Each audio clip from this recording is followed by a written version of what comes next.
इधर भी लगता है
मांडव उपनिषद चल रहा है, इसका चतुर्थ पाठ चल रहा है। कल आप शांति पर 10 कारकों पर विचार हो चुका है। 11वें के विचार हम लोग कर रहे थे, पूरा नहीं हो पाया था। है क्या, यहाँ पर दो मत हैं, उन्हीं दोनों मतों का आपस में ही और एक दूसरे के मत को खंडन कर रहे हैं। इसलिए वेदांत दोनों का समर्थन कर रहा है, यानी किसी के साथ कोई अपनी प्रतिक्रिया व्यक्त नहीं कर रहा है। ठीक है, वो कर रहे हैं। तो एक है सत्यवादी और दूसरा है असत्यवादी। सत्यवादी का मतलब यह है कि कोई वस्तु अगर सत्य है यानी विद्यमान है तो उसकी उत्पत्ति होती है। इस मत को मानने वाले सांख्य, जो कि सांख्य मत का अवलंबन जो करते हैं वह हैं, जो कि कपिल मुनि के माध्यम से जिस मत का प्रचलन हुआ।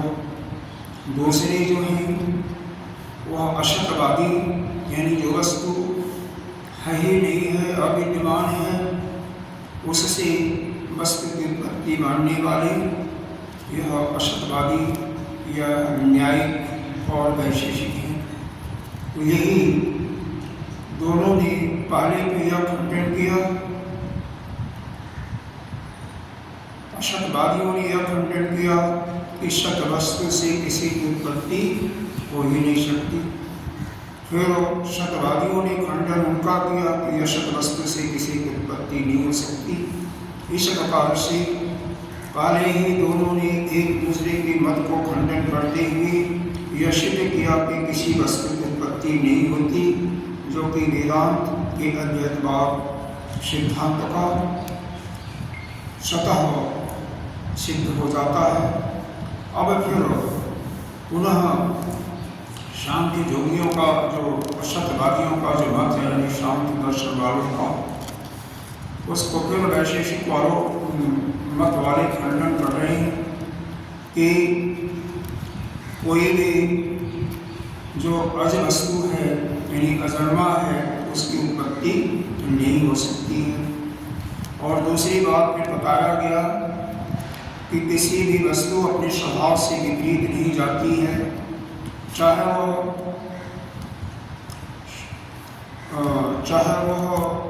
इसमें 4 चीज़ों का नाम दिया। एक ऐसा है कि सांसिद्धिकी, यानी सांसिद्धिकी का मतलब है जो कि साधना के माध्यम से उत्पन्न किया जाता है, जो भी लोग उत्पन्न करते हैं, सिद्धियाँ, निधियाँ इत्यादि। दूसरा होता है स्वाभाविका, जो स्वभावश अपने साथ ही या प्रकृति के साथ होती है, जैसे अग्नि की उष्णता। तीसरा होती है सहजा, जो कि जन्म के साथ ही होती है, जैसे पक्षियों का उड़ना। चौथा दिया अकृता, जो कि बिना किए हुए ही वह ऐसा उनका स्वभाव होता है, जैसे पानी का ऊपर से नीचे जाना।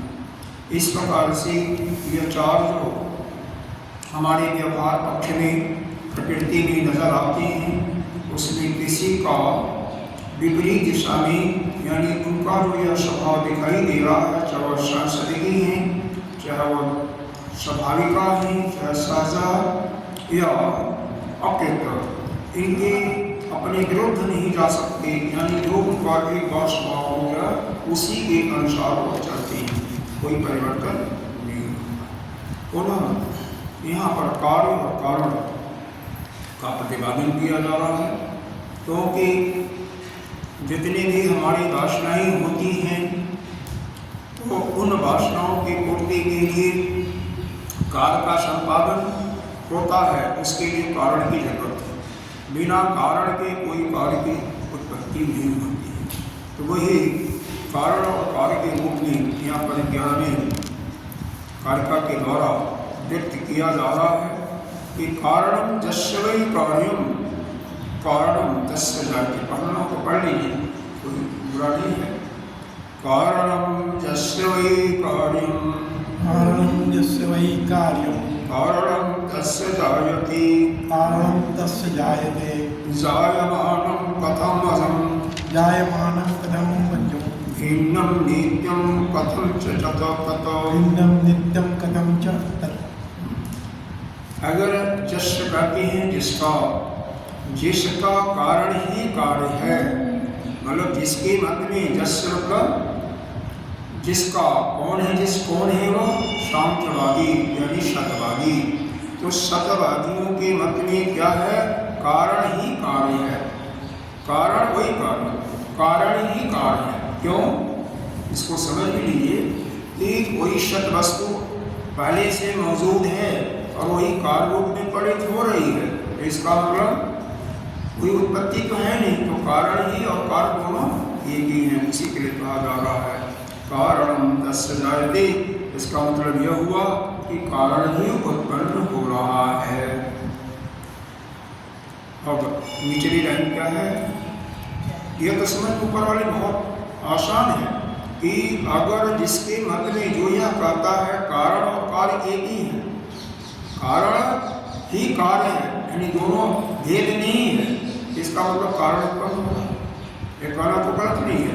जैसे हमने कहा यह घड़ी और कोई अन्य वस्तु है, दोनों एक ही है, तो भाई जैसे उस वस्तु का जो स्वभाव होगा इस वस्तु का स्वभाव हम कह सकते हैं, उस वस्तु का जो गुण धर्म होगा इसका भी होगा, तो दोनों एक ही हैं तो कह सकते हैं। जब कारण को अपने कार्य से कार्य कर लिया तो कार्य उत्पन्न होता है, तो कारण भी उत्पन्न होता है, इसमें कोई बात ही नहीं, जो उसका गुण है ये नहीं। इसीलिए कहा कि कारण ही उत्पन्न होता है। अब कारण उत्पन्न होता है, यही से उनका सिद्धांत खंडित हो जाता है।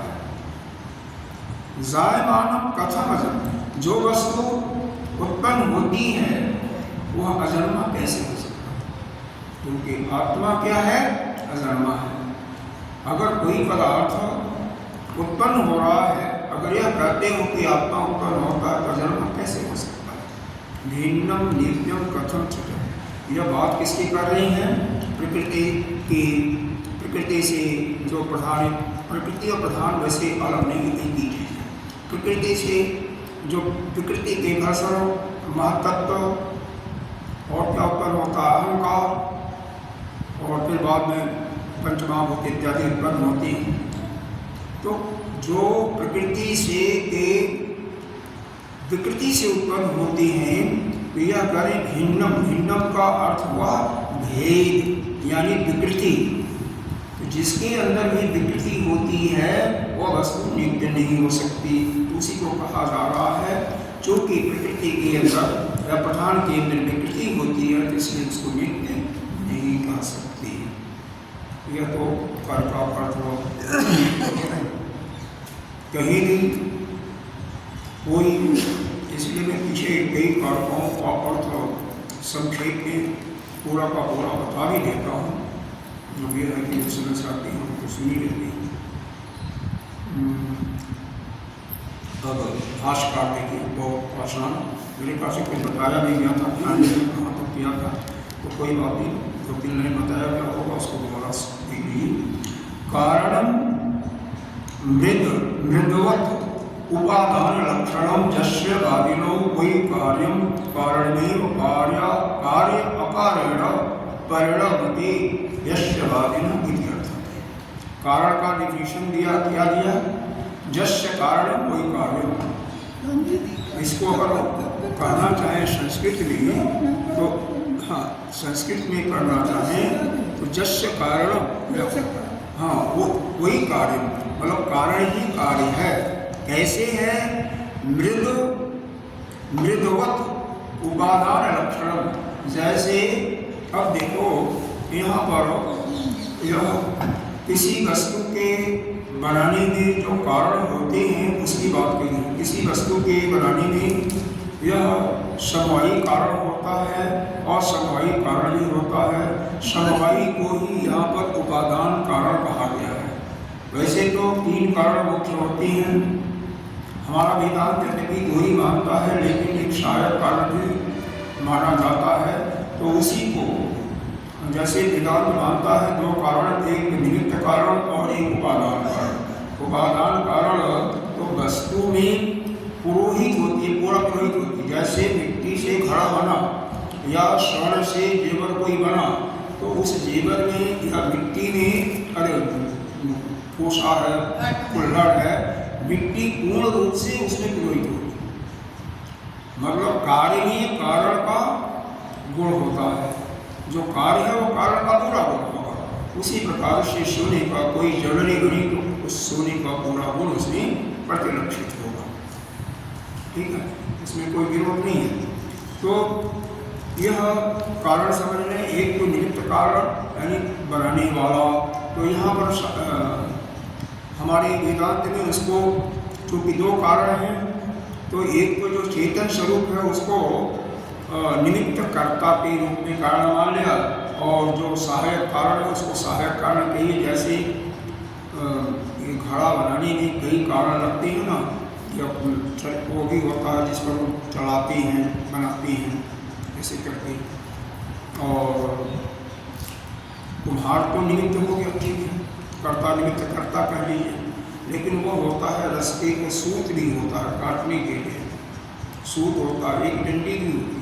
अगर देखा होगा कुम्हार कैसे बनाती है, को मालूम होगा। एक घुमाने वाला हल्का सा होता है मशीन जैसे, हाँ, उस पर वो घुमाती है। तो इस प्रकार से इनको हम सहायक कारण मान लेते हैं या निमित्त कारण मान लेते हैं। कारण का मतलब है जैसे हमारी इंद्रियाँ क्या हैं, कारण है, तो निमित्त कारण, निमित्त कारण, तो निमित्त कर्ता और निमित्त कारण, या निमित्त कारण कुम्हार हो गया, बाकी सहायक क्रिया कारण मान लें, उपादान कारण या समवायी कारण तो नहीं है। तो उसी को कह रहे हैं कि बाधिनो जिसको बाधी लोग क्या कहते हैं, कारण को ही कारण मानते हैं। जैसे मिट्टी से कुल्हड़ पोषा इत्यादि बनता, तो उसमें भी कारण और कार्य होता है। तो कारणम एवं कार्य कारेण परिणति, मतलब कारण ही कार्य रूप में परिणित हो जाता है। अब जैसे मिट्टी है, मिट्टी कारण है, तो पोषा क्या हुआ, मिट्टी उसमें परिवर्तित हो गई। सोना है तो सोना ज्वेलरी में परिणित हो गया, बदल गया, है सोना ही, सोना के रूप में कोई परिवर्तन नहीं हो रहा है, सोना ही।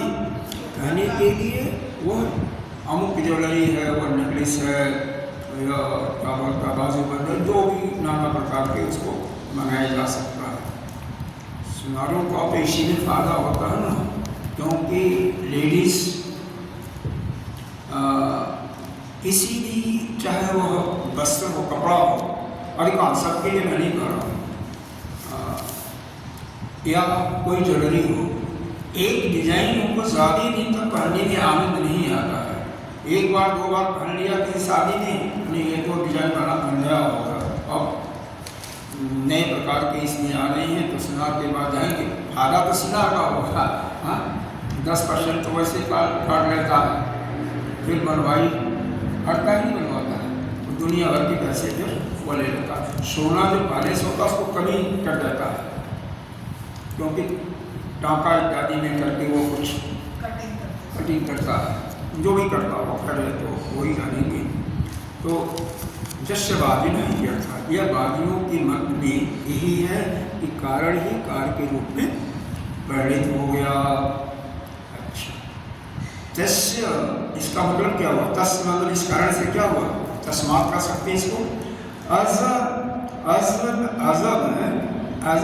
एवं सत प्रधानादि कारणम महद आदि कारण रूपेण जायत इति अर्थः। सत का मतलब जो विद्यमान वस्तु है, प्रधान, प्रकृति को ही प्रधान भी एक नाम कर सकते हैं, प्रधान आदि कह दिया। तो यह जो प्रधान आदि की बात हो रही है, जो कारण के रूप में है, यही महत आदि, महतत्व, बुद्धि ही महतत्व कहा जाता है। पहले इस प्रकृति को क्या कहते हैं, अव्यक्त भी कहते हैं, और वही जब व्यक्ति रूप में जब बीज अंकुरित हो जाता है तो उसको क्या कहते हैं, हिरण्यगर्भ कहते हैं। उसी को महतत्व के रूप में ही कहते हैं, उसी को ब्रह्मा के रूप में भी कहते हैं, उसी को सूत्रात्मा के रूप में भी कहते हैं, उसी को दक्ष किसकी पुत्री थी, दक्ष किसकी पुत्री थी? दक्ष। नहीं याद? हाँ? दक्ष दक्ष ब्रह्मा पुत्र थे। दक्ष मैंने गलत कर दिया, दक्ष प्रजापति था। हाँ प्रजापति। हाँ, मतलब ये सती ही किसकी पुत्री थी? दक्ष की। दक्ष प्रजापति की। तो प्रजापति भी कहा जाता है उसको।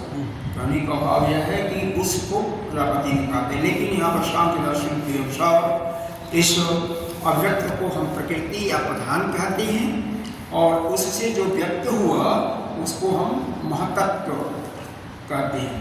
और महतत्व ही नहीं होता है, आदि लिखा हुआ है, तो महतत्व से भी अहंकार बनता है, अहंकार उत्पन्न होती है, अहंकार से पंचमहाभूत इत्यादि, तो कई चीज़ें उत्पन्न होती हैं वो सब। इसलिए जिससे जिसमें विकृति होगी उस ब्रह्म में कोई विकृति नहीं होती, इसलिए ब्रह्म से कुछ नहीं बनता है, उससे वह ब्रह्म किसी का न तो निर्माण करता है और न तो किसी रूप में परिणित होता है। अगर वही हो जाता तो सारा मोक्ष का सिद्धांत ही खंडित हो जाता। वह एज इट इज है, आप भी एज इट इज हो, आप में भी कोई परिवर्तन नहीं होता है। अगर कोई भी परिवर्तन जीव के अंदर कोई सिद्ध कर दे, जीव के अंदर परिवर्तन होता है, तो मोक्ष का मिलने का समाप्त समस्या ही खत्म हो जाती है। विकृति नहीं होती, विकृति होती है शरीर में होती है, और वो गलती से लोग मान लेते हैं, अज्ञान के कारण मान लेते हैं कि हमारे अंदर विकृति हो रही है, हम पहले जवान थे और हम बुढ़े हो गए, लेकिन हम नहीं हुए, शरीर हुआ, शरीर के अंदर परिवर्तन क्षण क्षण में होता रहता है। तो यहाँ पर ही बताया गया तस्य अजम एव, यह सत्य प्रधान, यह जो विद्यमान जो प्रधान है, जो कारण रूप से है, वही महत आदि कारण के रूप में अजम एव वही जन्म लेता है, यानी उसी की उत्पत्ति होती है। तो आगे क्या, इसका अर्थ ही है जायत इति अर्थः महत आदि कारणेण, यह महत्त्व आदि जो उत्पन्न होती हैं, चे जायमान जो उत्पन्न होते हैं, प्रधानम कथम अज उच्यते, चूँकि उससे किसी कारण से कोई चीज उत्पन्न होता है और कारण कार्य में पूर्ण रूप से पुरोहित होता है, तो जब कारण कार्य के रूप में परिवर्तित हो गया तो उस कारण को अजन्मा हम कैसे कर सकते हैं? एक प्रश्न है, प्रथम अजम उच्यते, उसको हम अजम नहीं कर सकते हैं, क्योंकि उनका सिद्धांत है, सांख्यवादियों का यह सिद्धांत है, ये जो विद्यमान वस्तु है उसी में से कोई उसी की उत्पत्ति होती है, ठीक। लेकिन यह सिद्धांत जो है, जो एक प्रकार से निष्विवाद है, उस सिद्धांत के अनुसार वैशेषिक उनके मत को खंडित कर रहे हैं कि अगर कोई भी किसी वस्तु में परिणित हो गया, कोई कारण है किसी वस्तु में परिणत हो गया, तो उस वस्तु में पूरा विद्यमान रहेगा, इसका मतलब उसका भी विकृति हो रही है, जैसे मिट्टी का घड़ा इत्यादि बना, सोने से ज्वेलरी इत्यादि बना, तो वह अजन्मा उसको नहीं कर सकते हैं। तो यह कैसे जन्मा करते हैं, इसी को खंडन किया। तैः विप्रतिषिद्धं च इदं जायते अजं च इति, और यह अजन्मा कहना भी और वह उत्पन्न होता है, ये दोनों आपस में प्रतिषेध हैं, यानी विरुद्ध हैं। नित्यम च तैः उच्यते, अगर प्रधान को नित्य कहा जाता है तो भिन्नम विदेणम, अगर नित्य कहते हो तो इसमें जो विकार आता है, विकार भिन्न का अर्थ दिया विदेण, विदेण का मतलब विकार, या फिर आगे और इसको किया हुआ है, अस्फुटित हो जाता है, अस्फुटित का मतलब फट जाता है। एक देशे न, तो अगर उसमें विकृति होने वाला है, जैसे अंकुर होता है किसी बीज में, और अंकुर होने से वह बीज फूट जाता है, उसी प्रकार से यह प्रधान विदीर्ण होकर के दूसरी अवस्था में परिणत हो गया, तो यह नित्य कैसे हुआ? यह भवति इत्यर्थ, नित्यम भवति इत्यर्थ, कैसे वह नित्य हुआ? नित्य अर्थात नित्य नहीं हो सकता है। यह जैसे तात्पर्य है कि फिर सागाई का यहाँ पर दृष्टांत दिया। कोई सागाई पदार्थ है जिसके मतलब कई अवयव हैं, जैसे हमारे कई अवयव हैं, हाथ है, पैर है, तो हम सब अवयव हो गए। और वो ब्रह्म क्या है? निरअवय, कोई अवयव नहीं है। जिसके अवयव होते हैं उसी के विकार होते हैं। हमारे तो बहुत अवयव है, देखो कितने हैं, करोड़ों तो नाड़ियाँ हैं। फिर हाथ, पैर, घुटना, जंघा, कमर, सबको गलते जाओ तो कम से कम 20-25 नहीं हो जाएंगे। आँख, नाक, तो किसी में बीमारी हो गई तो आप ग्रसित तो हो गए ना। तो स अवय घटादि एक देश अस्फुटन धर्मी नित्यम दिष्टम लोक कि यह जो सर्वय पदार्थ हैं किसी एक तरफ टूट जाते हैं, एक दस में, एक देश में, यानी किसी अवयव से अस्फुटित हो जाते हैं। तो विदीर्णं च स्यात् एक देशेन अजं नित्यं च इति एतत् विप्रतिषेधं तैः अविदेहत इत्यभिप्रायः। तो जब अस्फुटित हो गए तो लोक में कभी भी यह नित्य नहीं हो सकती। भाई देखो इतने अवयव हैं, किसी में कुछ प्रॉब्लम हो गया, समस्या हो गई, तो वह नित्य आप नहीं हो सकते, क्योंकि विदीर्णा तो आ गई ना। तो वही कहा जा रहा है कि विदीर्ण होने से अगर एक देश में एक तरफ भी उनके अंदर कोई विकार आ गया तो उनको यानी नित्यम च इति, उनको नित्य नहीं कहा जा सकता, क्योंकि एक तरफ तो नित्य और दूसरे तरफ विकार होना। इसलिए यह आपस में विपरीत भावना आ रही है, विरुद्ध भावना आ रही है। इसका यही अपराध है, यही इसका भाव है कि यह दोनों एक दूसरे से विपरीत हैं, विरुद्ध है।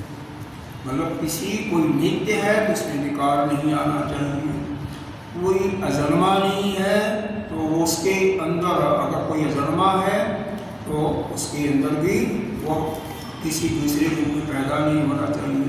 तो यह सब है, लेकिन यहाँ पर तो ऐसा नहीं है। एक तरफ कहते हो कि वह मौजूद है, सत्य है, और फिर वह दूसरे पदार्थ में परिणित हो जाता है। दूसरा फिर कहते हो वह नित्य है, और नित्य होकर के भी किसी एक तरफ एक अवयव में उसका विस्फोट हो जाता है। जैसे बीज है, बीज जब अंकुरित होगा, बीज को भिगो देंगे, चाहे चना हो चाहे गेहूँ हो, तो एक तरफ से वह विकार आ जाता है, नहीं टूट जाता है।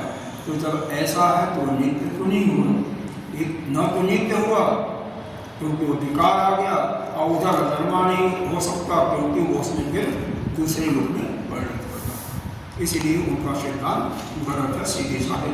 अभी 10-15 कारखाएँ ऐसे ही चलेंगी, अंत में बिल्कुल स्पष्ट रूप से कहा जाएगा कि उनका सिद्धांत, दोनों का सिद्धांत उक्तस्य एवं अर्थस्य। अब जो ऊपर कहा गया है स्पष्टीकरणार्थम उसको और स्पष्ट करने के लिए ये दूसरी कारका कही जा रही है। अभी दूसरी, फिर तीसरी, चौथी ऐसे ही चलती रहेगी। फिर उसको उनके मत को खंडन करेंगे। कौन? सत्यवादी असत्यवादियों के मत का वाद भी खंडन करेंगे। तो ऐसे ही असल में इसको थोड़ा सा कठिन क्यों करते हैं? इसीलिए कठिन है ही, लेकिन खंडन है इसमें। इस अलात शांति प्रकरण में पूरा 2 पक्ष हैं, 3 पक्ष हैं, एक दूसरे का खंडन करता है और दूसरा पहले का खंडन करता है।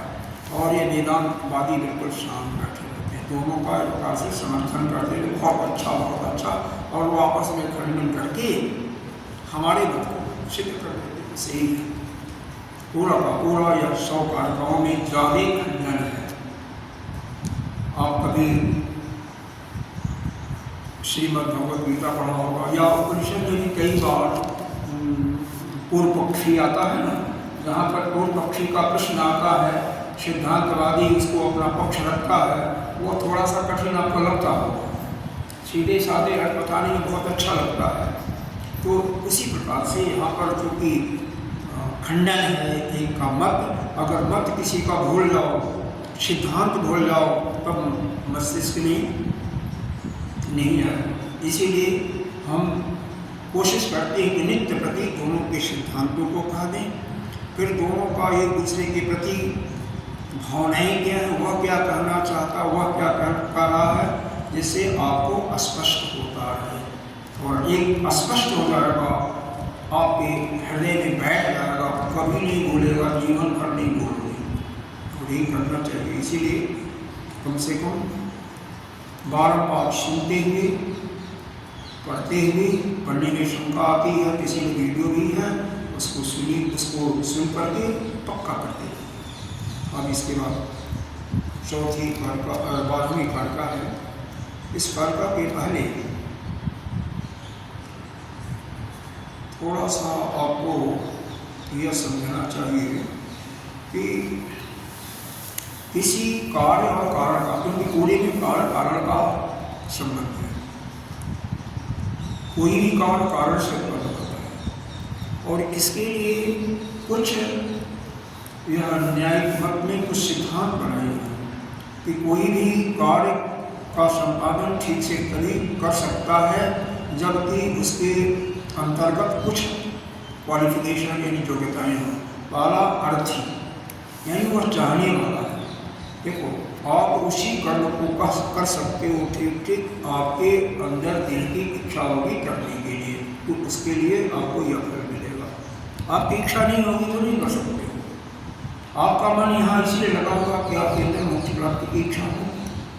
फिर दूसरा है समर्थी, मतलब मान लो उस वस्तु को प्राप्त करने के लिए आपकी इच्छा तो है और उसमें लाखों रुपया लगने वाला है, तो उसको देने के लिए आपकी सामर्थ्य भी होना।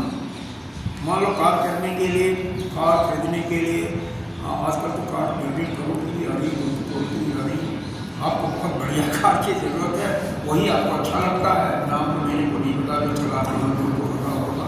तो उसके लिए समर्थ भी होना चाहिए। एक तो हो गई आपकी इच्छा, एक समर्थ। तीसरा विद्वान भी होना चाहिए, विद्वत्ता भी होनी चाहिए ना।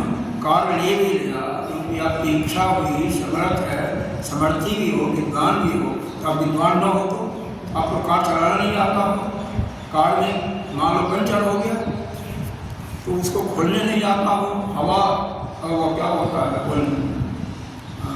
कार्बोरेटर होता है, तो उसमें वो पेट्रोल निकलना हो जाता है, तो थोड़ा सा पेट्रोल का भी वो नहीं आता है, तो भी दिक्कत हो जाएगी ना। पूर्ण रूप से ज्ञान भी होना चाहिए, अर्थी भी हो, समर्थी भी हो, और आपके अंदर उसके लिए इतनी सूझबूझ यानी विद्वत्ता भी हो, तभी किसी कार्य को करने में आप समर्थ हो सकते हो। तो उसी को लेकर के कारण और कार्य जो पहले बताया गया थोड़ा सा उससे इसमें अलग है।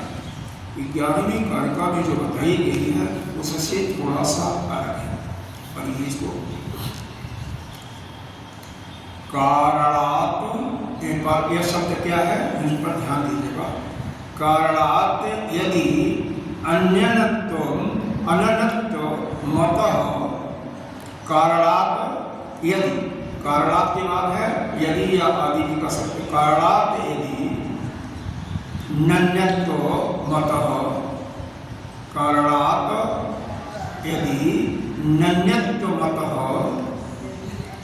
कारणात् यदि नन्यत्व मतः, कार्यम अजम यदि, कार्यम अजम यदि, हाँ, जायमानात् धी वही, जायमानादि वही, कार्यात् कारणम ते कथम ध्रुवम, कार्यात् कारणम ते कथम ध्रुवम्। देखिए यहाँ पर यदि, यदि पहले लेना पड़ेगा। यदि कारणात्, यहाँ पर पंचमी विभक्ति आई है, तो कारण से, यदि कारण से, और उनके मत में कौन सा मत है, सांख्यवादियों का मत है। यदि सांख्यवादियों के मत में या सत्यवादियों के मत में कारण से कार्य की नन्यत्व एक ही है, मतलब अभिन्नता है, कार्यम अनत्व, कार्य में कोई भेद नहीं है, यानी दोनों एक ही हैं, यानी अभिन्न हैं, तब तो तुम्हारे मत में क्या होगा, कार्य भी अजम, अजम का मतलब क्या होगा, उत्पन्न नहीं होता है, अजन्मा होगा। मतलब यदि कारण और कार्य दोनों में कोई अंतर नहीं है, दोनों भिन्न है, दोनों एक ही है, जैसे ऊपर वाले ने बताया क्या ना कि कारण ही कार्य रूप में परिणत हो जाता है। तो इसका मतलब है तुम्हारा मत ऐसा है कि कारण और कार्य में कोई अंतर नहीं है, यानी कार्य कारण में ही पुरोहित है। तो कार्य जब कारण अजन्मा है तो कार्य भी अजन्मा होगा। लेकिन ये जो बेसिक सूत्र है, मूल सिद्धांत है, उससे ही विरुद्ध है, क्योंकि कार्य हमेशा अनित्य होता है। ये पढ़ा होगा, शुरू से ही पढ़ाया गया होगा, उपनिषद में भी कई विषयों में आता है कि कार्य अनित्य होता है, कारण नित्य हो सकता है, लेकिन कार्य तो अनित्य होता ही है। कोई भी कार्य उसका फल ही थोड़े समय के लिए होता, बाद में नष्ट हो जाएगा। इसीलिए यह जो ज्ञान उत्पन्न होता है, इसके लिए किसी कार्य करने की जरूरत नहीं होती है, तैयारी में कार्य की जरूरत होती है। अगर यह ज्ञान कर्म से उत्पन्न होता, करने से उत्पन्न होता, तो वह ज्ञान तो समाप्त हो जाता है, क्योंकि कार्य का फल अनित्य होता है। लेकिन यह हमें अंतःकरण के शुद्धि के लिए, चित्त की एकाग्रता के लिए, इसके लिए नाना प्रकार के कर्म करने पड़ते हैं।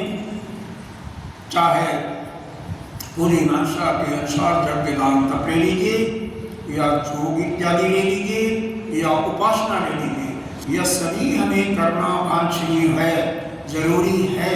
लेकिन इसके लिए चित्त के शुद्धता के लिए, चित्त के मल को दूर करने के लिए यज्ञ दान तप इत्यादि करना है। चित्त की एकाग्रता के लिए, चंचलता को दूर करने के लिए योगाभ्यास जरूरी है। वहीं चित्त की अनन्य एकाग्रता के लिए उपासना आवश्यक है। ज्ञान के लिए तो केवल श्रवण मात्र से ही, अगर शरीर इस प्रकार से जिसका अंतःकरण तैयार हो गया, उसको तो सुनते सुनते ही वह ज्ञान आविर्भूत हो जाता है। क्योंकि ज्ञान तो कोई बड़ा है ही नहीं। अरे भाई, आप ही ब्रह्म हो, यही तो ज्ञान है। एक शिष्य गया, शिष्य भी क्या मतलब है, हाँ शिष्य मान सकते हैं, क्योंकि किसी के अंदर प्रश्न तो आया कि हमें ब्रह्म विद्या जाननी चाहिए, तो उनके अंदर यह मन में भाव आया कि कौन सा ज्ञान है जिसके ज्ञान से मुक्ति मिल सकती है।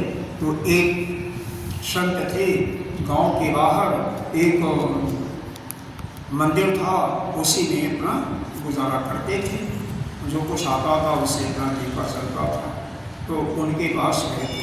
वह संत बहुत खड़े दिमाग के थे, सीधा सीधा बोल देते थे, किसी बात को घुमा फिरा करके नहीं बोलते थे। कहा कि महाराज, हमें उस ज्ञान की जरूरत है जिस ज्ञान से हम इस संसार के बंधन से मुक्त हो जाए। वो कौन सा ज्ञान है, क्या आप मेरे को बताएंगे? उन्होंने कहा, तत्वमसि, इसी का तुम चिंतन करते हो, तुम वही हो जो ब्रह्म है, तुम परमात्मा ही हो, तुम्हारे और उसमें अंतर कोई नहीं है, बस ठीक है, जाओ हो जाओ। अब उसके समझ में तो ये नहीं आया। उसने कहा, महाराज एक तो समझ में नहीं आया, कोई और महात्मा की आपकी समझ में है क्या? उन्होंने कहा, वो 4 गाँव के पास एक सज्जन और रहते हैं, वहाँ चले जाओ। अब उनके पास गया, उन्होंने बल्कि लिख करके ले ली। उनके पास गया तो कहते हैं, ठीक बैठो, ऐसा करो, हमारी एक गौशाला है ना, 12 साल तक गौों की सेवा करो, फिर आना। तो 12 साल तक वो गौों का गोबर जानते होंगे, जो मल होता है, पशुओं का, उसी को गोबर करते हैं, उसी को कला वगैरह में पाते हैं, उसी का ईंधन के रूप में भी काम करते हैं, उसी से खेत में खाद के रूप में भी, फर्टिलाइजर के रूप में भी यूज़ किया जाता है उसी को। तो 12 साल तक वो गौओं की सेवा किया, उनको खिलाना पिलाना, उनका गोबर इत्यादि साफ करना, उनको नहलाना धुलाना इत्यादि और प्रशिक्षित। 12 साल के बाद देखो सेवा से ये हमारी मल दूर होती है, जो अंतःकरण के मल हैं, जन्म जन्मांतर के पाप हैं, वह दूर होती है, यह तो निश्चित है। यह क्या, अगर किसी का कोई क्रोनिक डिजीज है, असाध्य रोग है, और गौओं की बीच में ही 7-8 घंटा डेली रहता है, नित्य प्रति रहता है, तो उसका असाध्य रोग भी दूर हो जाता है। यह प्रैक्टिकली देखा भी गया है कि गौओं की सेवा का कितना फल है। यह भी तो जानते होंगे, सुने होंगे कि जब अंतिम समय आता है तो गोदान किया जाता है, मालूम है ना? नहीं मालूम?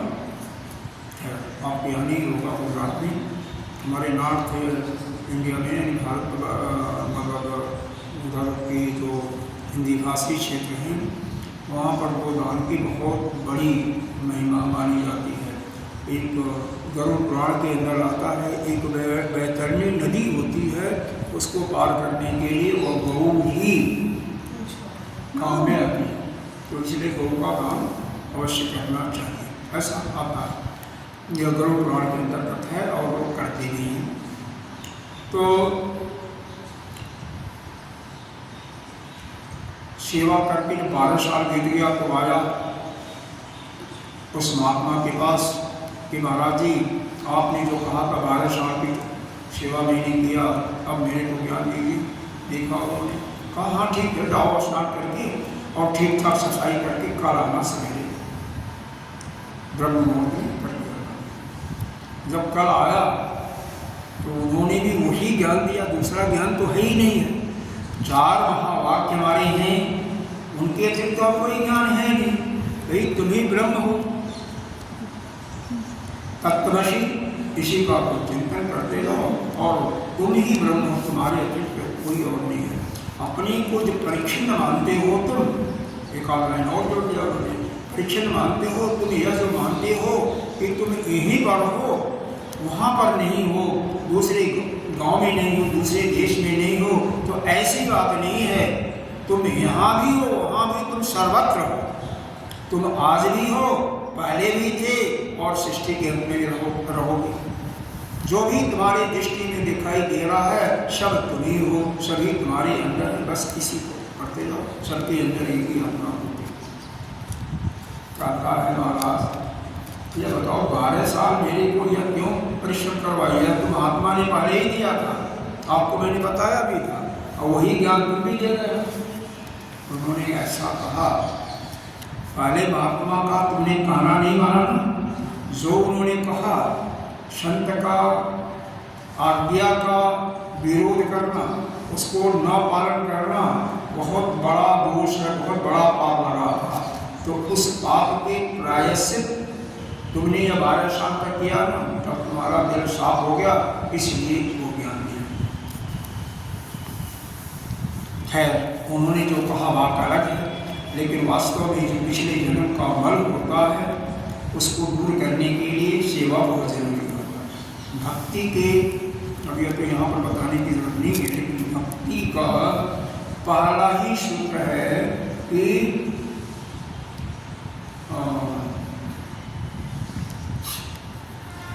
भज सेवा है, सेवा ही पहली भक्ति का सूत्र है। आप पंजाब में जाइए, अगर कभी नहीं गए हों तो कितना वह सेवा करते हैं अपने, जो उनके क्या कहते हैं उनको, जो उनका जैसे हमारे जैसे मंदिर में गुरुद्वारा कहते हैं।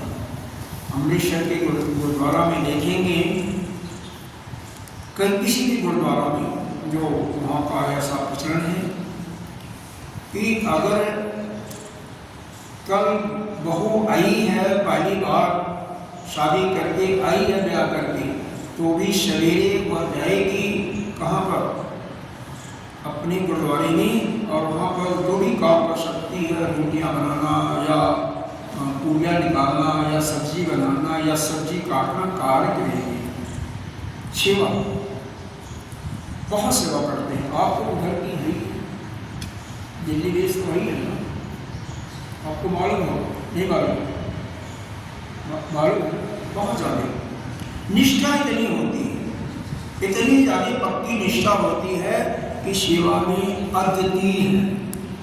और जैसे पूर्व बढ़ते जाओ बिहार इत्यादि में फिर वो सेवा जीरो हो जाता है, उतनी निष्ठा नहीं रह जाती, यादी भी नहीं रह जाती, क्रमशः कम होती जाती है।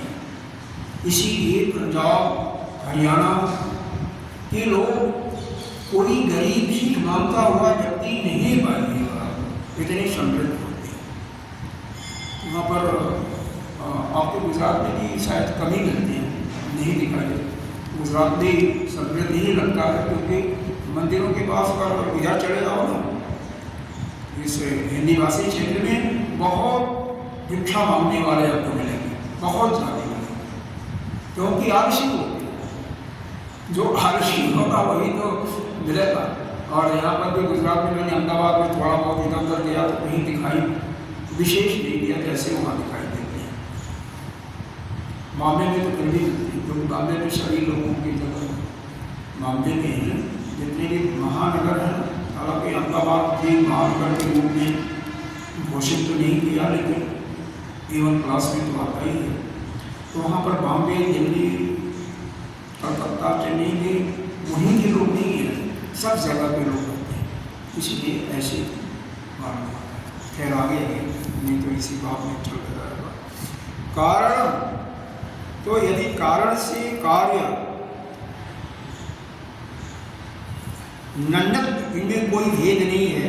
अगर सत्यवादी जो हैं उनके अंदर ऐसा है, उनकी मति ऐसी है, कारण और कार्य एक हैं, अभिन्न हैं, तो कार्य भी इसका मतलब पैदा होता है।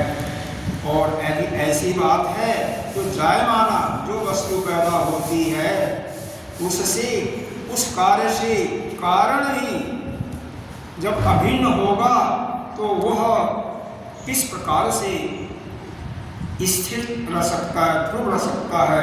यानी कारण ही जन्म लेने वाला माना जा सकता है। इसमें दो बातें कही, दो सिद्धांत। पूर्वार्ध में यह किया कि कारण से कार्य अभिन्न है, अर्थात कार्य जो है वह कारण में ही उपहित है।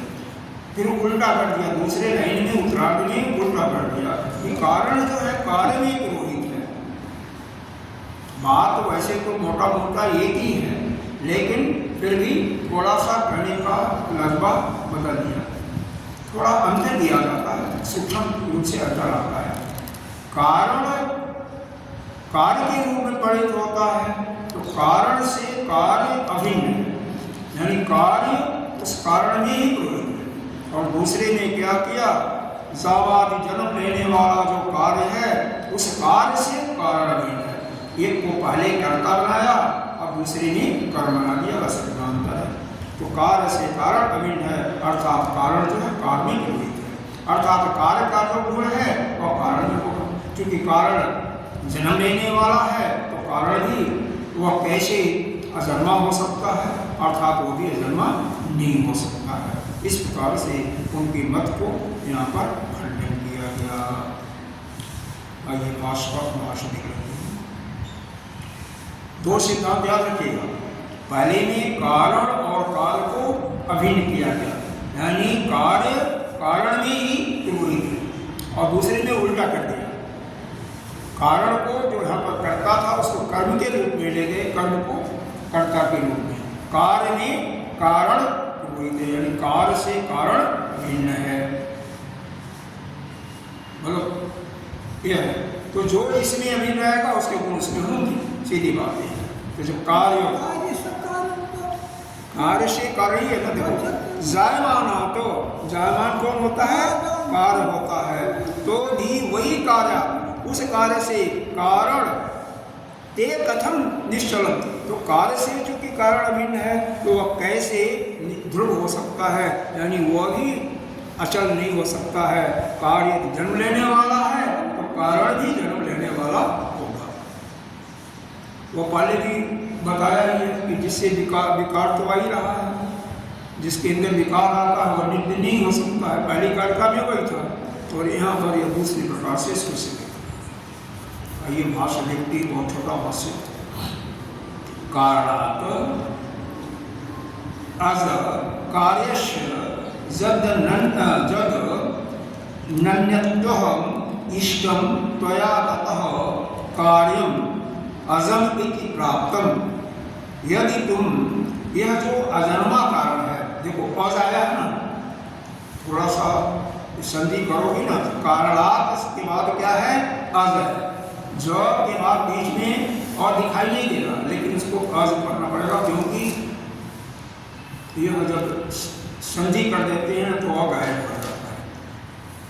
तो अभी हलंत है, तो जब आ गया तो वो पूरा ग हो गया, इसलिए वहाँ पर रहता है। कारणात् कहोगे तो अ निकल जाएगा, तो अज आ जाएगा। तो यदि तुम अजन्मा इस कारण से कार्य का अनंता, अनंता मतलब अभिन्नता, अनंता का मतलब क्या हुआ, अनन्यता यानी अभिन्नता। यदि तुम अभिन्नता मानते हो, इष्ट मानते हो, तुम्हारे मत में यदि कारण से जो कार्य की उत्पत्ति होती है वो अभीष्ट, वह अभिन्न है, यानी दोनों में कोई अंतर नहीं है, तो क्या होगा, यह ततः कार्यम अजम इति प्राप्तम, अजम इति प्राप्तम। तो जो उससे कार्य प्राप्त हो रहा है वो भी अजन्मा है, क्योंकि कारण अजन्मा है तो कार्य भी अजन्मा होगा। ये समझ में कुछ आ रहा नहीं। यदि यह आप कहते हो कि कारण अजन्मा है और उससे तुम्हें अभिन्न क्या मिल रहा है, कार्य मिल रहा है, जो कार्य उत्पन्न हो रहा है वो भी कारण से अभिन्न है, यानी कार्य और कारण में कोई भेद नहीं। तो जो चूंकि कारण का गुण अजन्मा है तो कार्य भी अजन्मा होगा, सीधी बात। कारण का गुण भी कार्य में होगा। तो कारणात् अजत कार्यस्य, यह जो अज रूपी अजन्मा जो कारण है उससे जो कार्य की उत्पत्ति हो रही है वह जत अनगत, मतलब जो कि अलग नहीं है, उससे अभिन्न है। अगर अभिन्न इष्टम, यद माला मत यदि पक्का है, इष्ट है पक्का है कि कार्य से, कारण से जो कार्य की उत्पत्ति हो रही है उससे बिल्कुल अभिन्न है, तो त्वया ततः, तो त्वया ततः कार्यम अजम इति प्राप्त, तो जो कार्य प्राप्त हो रहा है वो भी क्या होगा, अजन्मा होगा। इदं च अन्य विप्रति सिद्धम चेत, तो यह तुम्हारे कथन में एक दूसरा विरोध हो गया। किंच अन्य कारणयो अनरस्ते जायमानाति वै कार्यात् कारणम अनन्य इति ध्रुवम च ते कथम भवेत्। फिर यदि तुम यह मानते हो कि इसके सिवा किंच अन्यत्र कार्य कारण से अभिन्न है, यानी कार्य से कारण अगर अभिन्न मानते हो तो जो कार्य जो है जायमान है, जन्म लेने वाला है, अनित्य है, तो उस कार्य से उत्पन्न हुआ कारण, वह कार्य से जो कारण अभिन्न है वह भी तो ध्रुव नहीं हो सकता, वह भी तो जन्म लेने वाला होगा। यह दो लाइनें जो अलग अलग है ना, अगर कारण और कार्य में भिन्नता है, यानी कार्य जो है कारण में ही जैसे कारण है उसी रूप में है, उसी के सदृश हो गया, तो कारण चूंकि अजन्मा है तो कार्य अजन्मा होना चाहिए, जो कि तुम्हारे सिद्धांत से बिल्कुल गलत हो गया। अगर यह मानते हो कि कार्य से कारण अभिन्न है, मतलब कारण का स्वभाव वही है मूलधन जो कार्य का है, तो वहाँ से चूंकि कार्य जो है अनित्य है, कार्य जन्म लेने वाला, जायमान दिया हुआ, जायमानात है, तो कारण भी जन्म लेने वाला होगा। तो कारण जो यह कहते हो नित्य है, ध्रुव है, वह कैसे हो सकता है? यह उनसे प्रश्न पूछा गया, किससे? शतभागियों से, यानी सांख्यिक मत को मानने वालों से। इसका एक दृष्टांत दिया गया कि एक कुक्कुट है, कुक्कुट जानते हो, मुर्गा मुर्गी, मुर्गी के आधे पोर्शन को दे दिया हुआ न ही कुक्कुटिया एक देश का मतलब एक हिस्से को मुर्गी को पकाओ खाने के लिए, तो पचता पकाने के लिए एक देश प्रसवाय करते, और तुम यह अनुमान लगाओ कि दूसरे देश से या मुर्गी के दूसरे भाग से अंडा देगी, ये संभव होगा क्या? मुर्गी के एक हिस्से को तो तुम खाने के लिए पकाओ और दूसरे भाग से सोचो कि वो अंडा देगी, तो संभव होगा? अगर मानो कि गाय एक आधा एक पोर्शन तो उसका जुआ होगा और एक पोर्शन तो या एक पोर्शन वृद्ध है, दूसरे पोर्शन से ये समझो कि वह दूध देगी, के संभव नहीं होगा तो पूरे नहीं होगा। तो यही कारण के सिद्धांत को यहाँ पर दोनों प्रकार से इसको हमें किया गया कि यदि कारण से कार्य भिन्न है, इसका मतलब कारण के गुण कार्य होंगे। तो अगर ऐसा होता है तो कारण अजन्मा है तो कार्य अजन्मा होगा, जो कि सिद्धांत के खिलाफ हो गया, कार्य हमेशा नहीं तो होता। दूसरे पक्ष में अगर ऐसा मानो कि कार्य से कारण अभिष्ट है यानी अभिन्न है, कार्य जो है उससे कारण अभिन्न है यानी कारण के गुण कार्य के समान ही है, तो कार्य जो कि अनित्य है, कार्य जन्म लेने वाला है, तो कारण भी जन्म लेने वाला होगा। तो कारण कैसे ध्रुव हो सकता, इससे हो सकता है, इतना क्लियर किया गया। और एक दृष्टांत भी दे दिया गया मुर्गी का। हाँ, और क्या इसके सिवा और भी है, एक दूसरी कार का भी इसी को पुष्टि भी दिया जा रहा है। पढ़िए, अजात वही जायते, हाँ, अजात वही जायते यस्य दृष्टान्तस्य नास्ति वै, जाताच्च जायमानस्य न व्यवस्था प्रसज्यते, अजात वै जायते यस्य दृष्टान्तस्य नास्ति वै, जाताच्च जायमानस्य न व्यवस्था प्रसज्यते।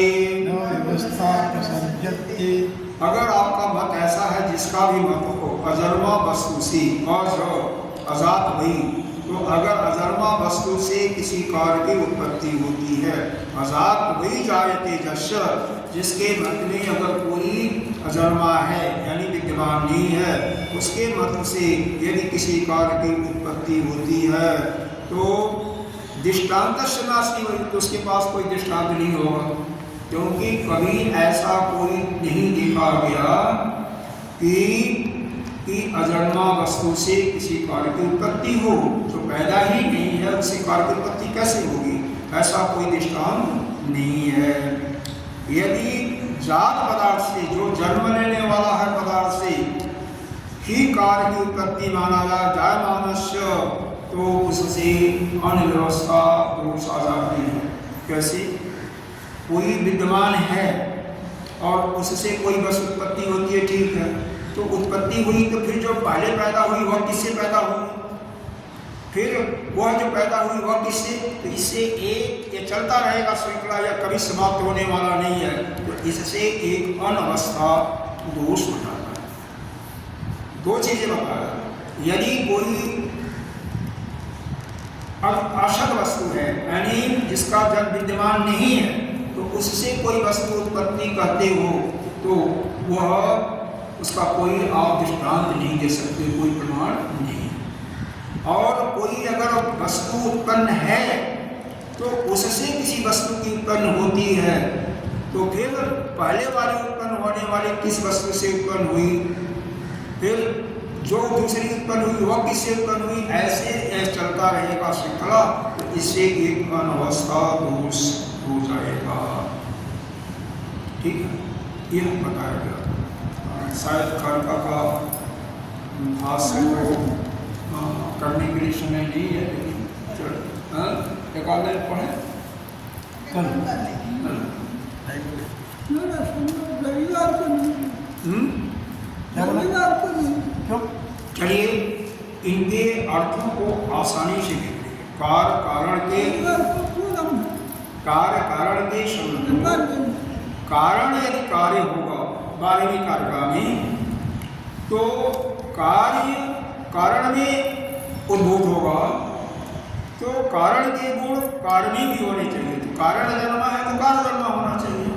यदि उत्तरार्ध की लाइन को देखोगे 12वीं कारका, तो कार्य में कारण अभिन्न है, यानी कार्य के गुण कारण में आना चाहिए।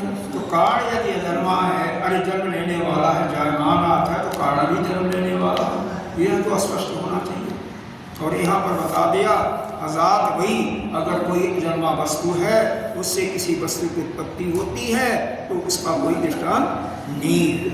अगर कोई जायमान वस्तु है, पैदा हुई वस्तु है, विद्यमान वस्तु है, तो उससे कोई वस्तु पैदा होती है तो फिर कहोगे वह कैसे पैदा हुई, फिर किससे पैदा हुई, तो एक अनअवस्था नामक दोष हो जाता है।